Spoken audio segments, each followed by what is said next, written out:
Сәлеметсіздер ме, құрметті тіл білімі YouTube арнасының көрермендері. Бүгін біз 8-ші сыныпқа арналған қазақ әдебиеті пәнінен барлық ережелерді қарастырып өтетін боламыз. Қазақ әдебиеті пәні 8-ші сыныпқа арналған оқулық бойынша негізгі авторлары Дәрбаев, Орда және Сатылова. Жалпы білім беретін мектептің 8-ші сыныбына арналған оқулық бойынша Қазақстан Республикасының білім және ғылым министрлігінің бекітуі бойынша жасалынып шыққан оқулық Алматы мектеп 2018 жылғы баспасы бойынша жасалған. Енді бірден теория сандықшасына тоқталсақ, сатира әр дәуірдің өмір құбылыстарын немесе жекелеген кейіпкерлер бойындағы өрескел кемшіліктерді өткір сынап, мысқылмен бейнелеу, аша мысқылдан туатын отты күлкімен суреттеу қазақ халық ауыз әдебиеті үлгілерінен бастау алады. Бай ауыз әдебиеті мұраларында халықтың арман тілектері мен мұң-мұқтаждарын жеткізетін Алдар Көсе, Қожа Насыр, Тазша бала тәрізді ұлттық кейіпкерлер бар. Алдар Көсе туралы аңыз әңгімелерде ашы мысқыл мен уытты тіл басым болып отырады. Ал Қожа Насыр туралы әңгімелерде юмор бірінші кезекте шықса, Тазша бала туралы өтірік өлеңдерде әсірелеу басым. Бұл кейіпкерлер қашанда бұқара халықтың мақсат мүдделерін жүзеге асырумен ерекшеленеді. Сандық сөз, әулие. Бұл жерде көріпкел, алдағыны болжағыш, адал, рухани таза адам деген мағынаны білдіреді. Гәуірлер, көне сөз, кәпір деген мағынаны білдірсе, екінші жағынан ауыспалы мағынада ұрсу сөзі. Жәдігер, ескерткіш ғимарат мұра болса, екінші мағынасы жақсының көзі, тұяғы деген сияқты мағынаны білдіреді. Мүсәпір, жоқшылық, кемтаршылық зардабын көп тартқан, өмірден таршылық көрген, бейшара күйге түскен адам. Болысу, көмектесу, жәрдемдесу, қол ұшын беру. Жұрым, көне сөз, жұлын, өмір. Бұл жерде жұрымын берсін, сөзі өмір берсін, ғұмырың ұзақ болсын, ғұмырлы болсын деген мағынаны білдіреді. Тәңір, құдіретті күш иесі, бүкіл жаратылыстың бастауы. Ғибрат, үлгі өнеге, тәлім тәрбие. Жабы, қазақ жылқысының нашар қарабайыр тұқымы. Пай, қымбат асыл, жылтыраған батсайы матаның бір түрі. Бақыл, бұл арада бақыл сөзінің 4 мағынасы бар. Бірінші жағынан бақыл бол, яғни қоштасу деген мағынаны білдірсе, екінші риза, ықтияр екендігін білдіреді. Үшінші мағынада үн, дауыс, дыбысты білдірсе, төртінші мағынада сараң, тойымсыз дегенді білдіреді. Бұл жерде қорқақ, жігерсіз деген мағынаны бақыл деп айтып отыр. Нәпсі, мағынасы өте көп. Бұл жерде құлқын, тойымсыздық, құмарлық деген мағынаны білдіреді. Тамұқ, діни ұғым бойынша күнәһар адамға о дүниеде азап көрсететін жер, тозақ. Қарш, көне сөз, мүмкіндік, мұрсат. Екінші жағынан бұл сөздің мағынасы балықтың түрі, яғни бұл жерде қарыз деген мағынаны береді. Мінәжат, құдайға сиынды, ғибадат етті, жалбарынды дегенді білдіреді. Зікір, сопылық ілімде Алланы еске алу, оны ұмытпай ойлау дегенді білдіреді. Хақ, айтылған ойдың шындыққа сәйкес келуін білдіретін ұғым. Сахи, сопылық жолында жол көрсетуші, жетекші, ұстаз дегенді білдіреді. Хикмет, адамдық құндылықтардың ең жоғарғысы, ақиқатқа негізделген ілім. Күдері, әбден ие қанып, жұмсартылған тері. Қамқап, қама терісінен тігілген бағалы ішік, қама кішірек келген қара түсті терісі бағалы аң. Төскей, таудың қия беткейі, биіктеу баурайы, құлаты, соны тың, бұрын ешкімнің қолы жетпеген деген мағынаны білдіреді. Топыр, көп болып жиналған топ, ығы-жығы халық. Беглер, бекзада деген, яғни текті әулеттен шыққан деген сөз. Шілтен, миф желеп-жебеп қолдап жүретін, көзге көрінбейтін киелі бейне. Қазақтың киелі дүниетанымындағы мистикалық тұлғалар: ғайып ерен, қырық шілтен. Мысалы, әулиелерден медет сұрап, ғайып ерен, қырық шілтенге аманаттарым жалғыз ұлымның амандығы деген болатын Оралхан Бөкей шығармасында. Шүлеңгір, қолы ашық, жомарт, мырза адам дегенді білдіреді. Кепиет, ерекше қасиет, кие, құпия, күш деген мағынаны білдірсе, екінші тұрғыдан кесір, кесапат, қырсық дегенді білдіреді. Бұл жердегі шығарма желісі бойынша екінші мағынада айтылған. Әреке, бәлелі бүлік, лаң, берекесіздік, ынтымақтан айырылу. Арабы, араб тұқымдас жылқы. Арабы торы өзімсің деп мысалы өлең жырларда келеді. Алдаспан, емек қылыш, жекпе-жек шайқаста қолданылатын қару. Күлік, сәйгүлік, саңылық, жүйрік ат.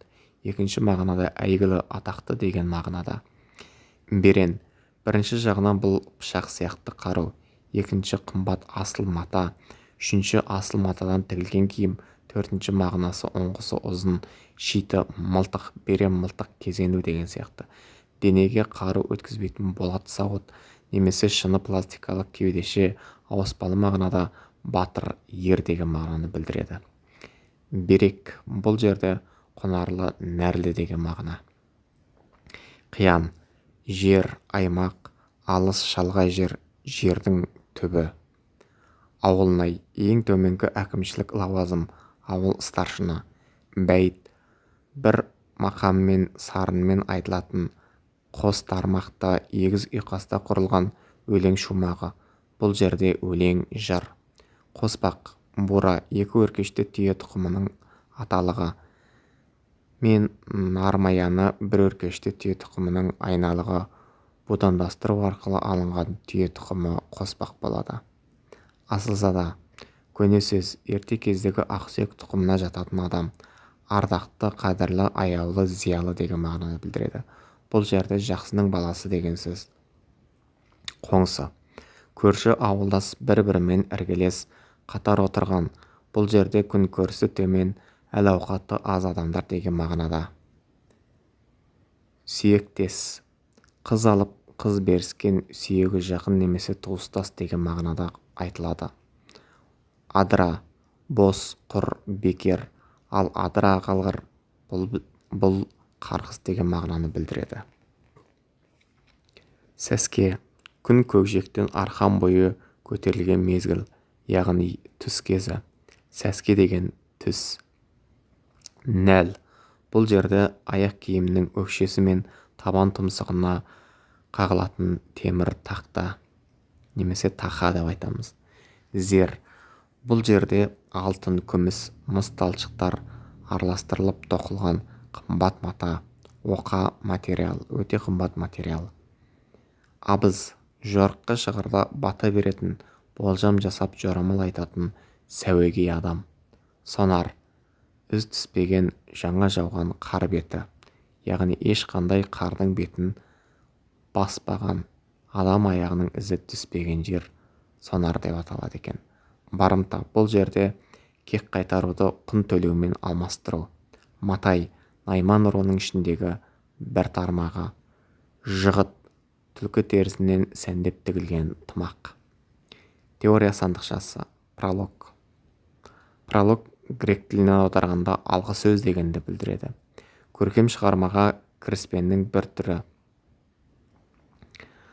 Көркем шығарманың оқиға мазмұны мен мәнін оқырманға таныстыратын кіріспе бөлімі бізде пролог болып табылады. Ол шығарма идеясын дұрыс түсіндіру. Мұнда кейде негізгі сюжетке дейінгі бірнеше оқиға баяндалады. Кейде бас кейіпкердің өткен өмірінен бірер көрініс беріледі. Кейде автордың ой өзегінен аздаған сыр айтылады. эпилог шығармада суреттелінген оқиғалар әбден аяқталып болғаннан кейін жазылатын автордың қорытынды сөзі. Пролог сияқты эпилогтың де шығарма құрылысымен тікелей байланысы жоқ. Мұқым бір жолы мүлдем тіптен бүкіл күллі барлық түгел берік сақ бекем мықты деген мағына білдіреді. Мақұрым құр қалу құралақан қалды деген мағынаны білдіреді. Ғадалат турашылдық әділдік. Бұл сөздің мағынасы өте көп. Бұл жерде асыл сөз. Шіл қырғауыл тұқымдасына жататын құс, шіл құс деп атаймыз. Адуынды, азулы, өжет, өткір, өктем, қызба мінезді. Тарамыс теріден балғардан жасалған бұйымдары тігетін, ірі қараның сіңірінен алынған берік жіп, таспа, яғни өрілген. Быламық ұннан, талқаннан, бидай жармағынан жасалатын ботқаның түрі. Шабандоз епті атқа жақсы отыратын, ат бәйгесіне қатысатын адам. Бөстек ешкі құлын елік бөкен терісінен илеп жасалған жұмсақ төсеніш. Стражник бұл жерде орыс шенеулігінің шені мағынасында. Зекет мұсылмандардың 5 парызының бірі, міндетті садақа. Ұсул жадид мұсылмандарда әріп танудың жаңа әдісі. Бұл әдіс ауылдарға 1905 жылдан бастап келе бастады. Қазақ балаларын қазақ тілінде емес, татар тілінде оқытудың жаңа дыбыстық әдісі. Сүзек қатты сандырақтап ауыратын жұқпалы ауру. Ояз уезд Ресейдегі губернияның құрамына кіретін әкімшілік аумақтық бөлік. Махшар мұсылман діні ұғымы бойынша өлгеннен кейінгі адам баласының күнәсі тексерілетін жер. Теория сандықшасы. Перифраз дегеніміз грек сөзінен алынған айналым, ауыстыра қолданудың бір түрі. Құбылыстар мен заттарды атымен емес, олардың айрықша қасиет қабілеттерімен орын ауыстыра қолдану. Ауыстыру тәсілінің бұл түрі көркем туындының идеялық, эстетикалық көркемдігін арттырып, мағыналық әсерлігін күшейтеді. Мысалы, түз патшасы арыстан, дала кемесі комбайн, дала қоңырауы ыбырай алтынсарин, немесе қара алтын көмір, ақ алтын мата, фәниден бақи етті, аңға ұшып көлге кетті деген сияқты өлді және тағы басқа сияқты мағыналарды біз перифраз ретінде қарастыра алады екенбіз. Сөз сандық. Қыдыр ел аралап жүретін әулие, дәулет, құт әкелуші мифтік бейне. Нигилист моральдық мәдени нормалды түсіндіреді, қоғамда қалыптасқан құндылықтарды жоққа шығарушы. Феодосия Қара теңіздің оңтүстік шығыс жағалауындағы Қырым қаласы. Диалектикалық материализм табиғат пен қоғам дамуының, сондай-ақ ойлаудың жалпы заңдар туралы ғылым. Теория сандықшасы. Ирония келе меж кекесін. Бір қарағанда мақтау тәрізді көрінгенмен, оның астарында әжуа кекесіннің басым болуы, яғни ирония деп аталады. Мұндағы сөздер қарама қарсы кекесін мағынасында қолданылады. Мысалы, ол рас аталарың шенгі алыпты, арзан қып, қымбат емес кемгі алыпты, апырай қалай бұлдаған сатқандарын оқа түйме сылдырмақ теңгі алыпты. Деніммен құтты болсын шекпеніңіз, арқыға қандай егін еккеніңіз, жусақта денемізден кетер емес, сондағы тұқым шашып сепкеніңіз. Теория сандықшасы. Эллипсис көне грек тілінен сөз тастау, қысқарту, кеміту деген мағыналарды білдіреді. Сөйлем ішінде немесе өлең шумағында атап айтпаса да түсінікті кейбір сөздерді әдейі жазбай тастап кету. Эллипс сөйлемнің ойдың ықшамдылығын әсерлігін, өткірлігін арттырады. Эллипске адамдардың бір-бірімен сөйлесу барысында диалог түрінде көбірек қолданылады. Бір сөйлем мүшесін жазбай кету, сөздерді ықшамдап жазу басқа жанрларға қарағанда поэзияда көбірек кездеседі. Шүрегей. Бұл жерде жабайы үйректің ең кішкентай түрі айтылған. Кейде кішкентай, уақ, майда, әлсіз деген мағынада қолданылады. Құмай. Мағынасы өте көп. Бұл жерде биік таулы жерлерді мекендейтін ірі жыртқыш құс аталған. Кәззап. Аран ниетті адам, өтірікші, қу, алаяқ, жауыз, қаныпезер. Сүмбе. Түзу, сұңғақ, ауыспалы мағынада дене тұрқы, бойы деген мағына білдіреді. Адыр.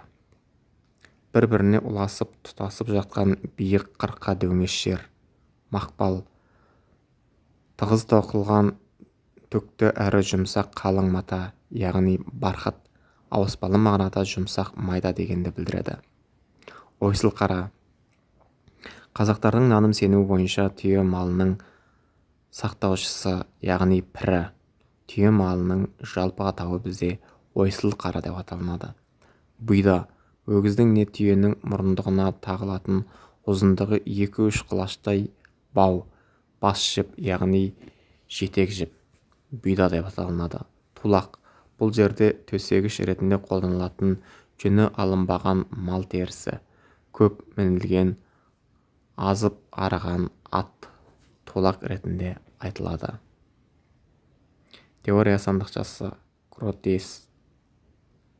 Гротеск француз тілінен аударғанда таңғажайып, өзгеше қабілетті дегенді білдіреді. Өзгеше келбетті. Шынайы. Нақтылы өмір мен фантастиканың шарпысуынан әдепкі және таңғажайып оқиғалардың кейіпкерлердің тоғысымен тұратын, жақсы мен жаманды, қайғы мен күлкіні тағы басқа шендестіруге құрылатын, ажуа күлкіге ерекше мән берілетін көркемдегіш бейнелеу тәсілі. Түпкі мағынасы грот, яғни үңгір деген сөзден шыққан. Себебі ескі заманнан қалған үңгірлерде кездесетін адамның келбетін, жануарлар мен өсімдіктердің әлпетін батыстырып, бір-бірімен араластыра бейнеленген әшекейлі өрнек суреттер осылай аталған. Геосинхронды айналым, жер айналасындағы орбита. Геостанционарлы айналым, жер экваторының дәл төбесінде шеңбер бойымен орналасқан орбита. Ойлара. Батыр айдың соңғы 2 күні мен жаңа туған айдың көзге көрінбейтін алғашқы 2 күні. Қазан шұңқыр, жер бетінің ойыс келген жері. Ойдым. Құрлық немесе мұхит, теңіз бетіндегі ойыс. Ғимараттардың іргетасын салуға арналып қазылған шұңқыр. Озондық ойық. Атмосфераның озон қабатында озон молекулалары жоқ ойық. Жазба ескерткіштер. Жазба тіл қалыптасқанға дейінгі хатқа түскен, жазылған, басылған тарихи жазба мұралар. Орхан Енисей талас жазбаларында кездеседі. Түркология. Түркітектес халықтардың тілін, әдебиетін, тарихын, мәдениетін зерттейтін ғылымдар жиынтығы. Растқана. Астрономиялық құбылыстарды бақылау мен зерттеуге арналған орын. Ұшу траекториясы. Бұл жерде тастың өткен жолы. Тобылғы. Сабағы өте берік, қатты, түзу, жапырағы қауырсын тәрізденіп тілімденген бұта. Ләйлек. Құтан. Сидам сиқырды құстар отрядына жататын жылқысы. Осы ләйлекті кейбір жерлерде дөңгелек деп те атайды. Негізінен екі басқа құс. Теория сандықшасы. Параллелизм. Егіздеу, грек сөзінен шыққан, қатарлас, қапталдас деген мағынаны білдіреді. Екі затты не болмаса құбылысты жарыстыра отырып қатарластыра бейнелеу.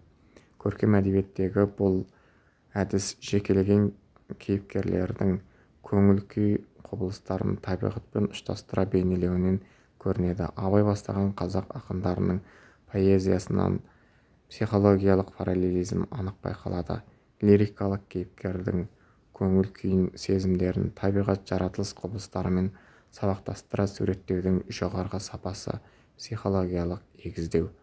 Тек қана поэзиялық туындылар емес, барлық жанрлардағы көркем шығармаларда кейіпкердің жан дүниесіндегі көңіл-күй сезімдерін табиғат құбылыстарымен салыстыра суреттеу оның эстетикалық әсемдігі мен оқырманға берер әсерін арттыра түседі.